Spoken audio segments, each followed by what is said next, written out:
Bulletin کا باقاعدہ آغاز کریں گے اور سب سے پہلے آپ کو بتائیں کہ اتحادی جماعتوں نے سائفر سے متعلق عمران خان کی آڈیو پر گہری تشویش کا اظہار کیا ہے۔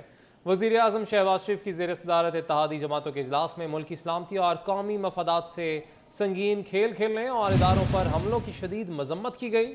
آئین پامال کرنے کی کوشش کرنے والے کا راستہ عوام اور قانون کی طاقت سے روکنے کا عزم دہرایا گیا۔ تو آپ کو بتا رہے ہیں کہ اہم فیصلے ہوئے ہیں۔ آج اتحادی جماعتوں کا اجلاس ہوا ہے۔ اتحادی جماعتوں نے سائفر سے متعلق عمران خان کی آڈیو پر گہری تشویش کا اظہار کیا ہے۔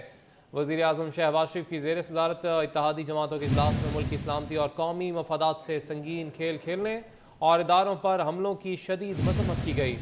آئین پامال کرنے کی کوشش کرنے والے کا راستہ عوام اور قانون کی طاقت سے روکنے کا عزم دہرایا گیا ہے۔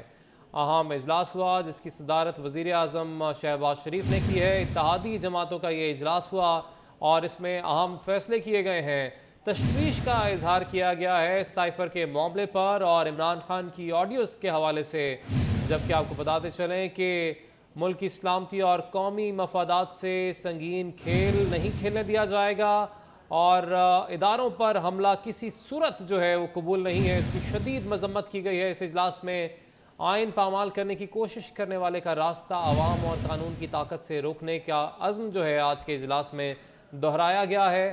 تو آپ کو اپڈیٹ کر رہے ہیں، اتحادیوں کا اہم اجلاس ہوا ہے جس میں اہم فیصلے کیے گئے ہیں اور سائفر سے متعلق عمران خان کی آڈیو پر شدید تشویش کا اظہار کیا گیا ہے۔ بات کریں گے ہمارے نمائندے اویس کیانی سے۔ جی اویس، بتائیے گا اس اجلاس کی تفصیلات۔ جی بالکل، نہایت ہی اہم ترین جو ہے وہ اجلاس ہوا ہے اور اس میں اسپیشلی طور پر جو ملکی جو سیاسی معاشی صورتحال ہے اس پر ڈیٹیل جو ہے وہ ڈسکشن ہوئی ہے، غور ہوا ہے اور اجلاس میں مستقبل کے لائحہ عمل کی منظوری دی گئی ہے۔ جو خیبر پختونخوا اور پنجاب حکومتوں کو وارننگ بھی دی گئی ہے کہ وہ کسی طور پر جو ہے وہ عمران خان کا جو ہے وہ اہلکار نہ بنے۔ ایف آئی اے کے حوالے سے بھی جو ہے بات ہوئی ہے کہ جو تحقیقات ہو رہی ہیں ایف آئی اے کی، اس کے حوالے سے جو فوری طور پر جو ہے اس کو جو ہے وہ منطقی انجام تک پہنچائیں۔ آئین اور قانون کی حدودوں کو پھلانگ کر وفاقی دارالحکومتوں پر جو دعویٰ بولنے کی جو ہے وہ کسی طور پر اجازت نہیں دی جائے گی اور قومی سلامتی کے خلاف جو سازش ڈپلومیٹک سائفر میں رد و بدل کی تحقیقات پر کابینہ کے فیصلوں حکومتی جو اقدامات کی جو ہے وہ تائید کی ہے اور جس طرح ایف آئی اے کے حوالے سے انہوں نے بتایا ہے کہ بالکل جو ہے وہ تحقیقات کو فوری طور پر جو ہے وہ مکمل کیا جائے۔ آئین اور قانون کے مطابق جو ملوث جو کرداروں کے خلاف جو ہے وہ قانونی تقاضے پورے کرنے کا عمل بھی تیز کیا جائے۔ اداروں کو جو آئین کی راہ سے جو ہٹانے والا جو غدار، سازشی اور فسادی ہے، اس آئین شکن کو قانونی جو ہے نکیل جو ہے ڈالنا خود آئین کا جو ہے وہ تقاضا ہے۔ اس کے حوالے سے جو فلڈز کے حوالے سے بھی ڈیٹیل جو ہے وہ ڈسکشن ہوئی ہے اور جو ایف آر سی سی جو بنایا گیا ہے اس میں جو اس اپڈیٹ ہیں اس کو بھی وزیر اعظم نے جو ہے اس کو سراہا ہے۔ اجلاس میں جو 14 جون کو سے جو ملک میں جو تباہ کن سیلاب سے جو ہونے والی جو اموات پر جو افسوس کا اظہار کیا گیا اور اسپیشلی طور پر سیلاب متاثرین کے جو ریسکیو، ریلیف اور بحالی کے لیے اقدامات پر جو ہے وہ اطمینان کا اظہار بھی کیا گیا ہے۔ وفاقی صوبائی حکومتوں، اداروں، ایڈمنسٹریشن، آرمی، نیوی اور بحریہ کی کردار کو بھی جو ہے خراج تحسین پیش کیا گیا ہے اجلاس میں اور مخیر حضرات جو ہیں اور اسپیشلی طور پر اداروں اور انجمنوں کی طرف سے جو احتیاط اور امدادی کاموں میں جو ہاتھ بٹانے کے جذبے کی جو ہے وہ اس کی بھی تحسین کی گئی ہے۔ وزیر خزانہ نے ملکی معاشی صورتحال، مالیاتی اداروں، آئی ایم ایف کے ساتھ ہونے والی بات چیت کے بارے میں جو ہے تفصیلی جو ہے بریفنگ دی ہے اور اسحاق ڈار کا کہنا تھا کہ سابق حکومت کی 4 سال کی جو تباہ کن پالیسیوں کی وجہ سے قومی معیشت کو کوئی اشاریہ جو ہے ان کا مثبت نہیں رہا۔ ٹھیک ہے، بہت شکریہ اویس کیانی، آپ نے اس اہم اجلاس سے متعلق اپڈیٹ کیا۔ تھرڈ کول مائنز کو ریلوے لائن سے منسلک کرنے کا معاہدہ طے پا گیا ہے۔ معاہدے کی تقریب سے خطاب کرتے ہوئے وزیر اعظم شہباز شریف کا کہنا تھا کہ انشاءاللہ یہ منصوبہ انقلاب لے کر آئے گا۔ منصوبے سے $1 ارب کا زر مبادلہ بچایا جا سکے گا۔ کوشش ہوگی کہ 23 مارچ 2023 کو تھر سے کوئلے کی ترسیل کی جا سکے۔ ضرورت ہوگی، چاہے وہ سیمنٹ پلانٹس ہیں، چاہے وہ برک کلنز ہیں یا جو بھی جہاں بھی اس کی کھپت ہے، یہ ریلوے کی ٹرانسپورٹیشن کا نظام انشاءاللہ ایک انقلاب لے کر آئے گا۔ کول کا خزانہ جو اللہ تعالیٰ نے پاکستان کو عطا کیا ہے، یہاں پر اگر 1,00,000 میگا واٹ سال کی بجلی پیدا کی جائے تو یہ خزانہ 300 سال تک 1,00,000 میگا واٹ بجلی پیدا کرنے کے لیے کافی ہوگا۔ سالانہ اگر انشاءاللہ وہ مقام آئے گا کہ ہم سالانہ ارب 1.5 ارب ڈالر کی ہماری جو امپورٹس ہیں کوئلے کی، اس سے ہم بچت کر رہے ہوں گے۔ ہماری یہ کوشش ہوگی اور بھرپور کوشش ہوگی کہ 23 مارچ 2023 کو یہ ریلوے کا نظام تھر سے کوئلہ پورے پاکستان اور شمال جنوب ہر طرف لے کے جائے گا۔ تھر کول مائنز کو ریلوے سے منسلک کرنے کا منصوبہ وفاق اور سندھ کے تعاون سے مکمل کریں گے۔ منصوبہ بروقت مکمل کرنے کے لیے ہر ممکن اقدامات کریں گے۔ وزیر اعلیٰ سندھ سید مراد علی شاہ کا کہنا تھا کہ مارچ اپریل میں 1320 میگا واٹ کا ایک اور پلانٹ تیار ہوگا۔ تمام سیاسی اختلاف بھلا کر عوامی فلاح کا منصوبہ مکمل کریں گے۔ جب کراچی سرکولر ریلوے کی بات ہوئی تھی اور ہم وہ پروجیکٹ کرنا چاہ رہے تھے اور پرائم منسٹر نواز شریف صاحب نے ان پرنسپل اگریمنٹ کی تھی اور انہوں نے کہا تھا یہ زمین جو ہے سرکولر ریلوے والی، تو خواجہ صاحب کو پتہ ہے یہ چیف منسٹر ہاؤس آئے تھے، میں نے کہا تھا زمین میں آپ کو دیتا ہوں، آپ کا کام ہے ریلوے ٹریک بچھانا، میں آپ کو تھر سے لے کے اور کیٹی بندر تک زمین دے دیتا ہوں in lieu of what land that you this land and you lay railway line. So جو میری بات تھی آج وہ پوری ہو گئی ہے۔ آپ نے بڑی اگریسو قسم کی ڈیڈ لائنز دی، بٹ ہم بھی اس طریقے سے کام کرنے کے عادی ہو گئے ہیں، ہم تیار ہیں۔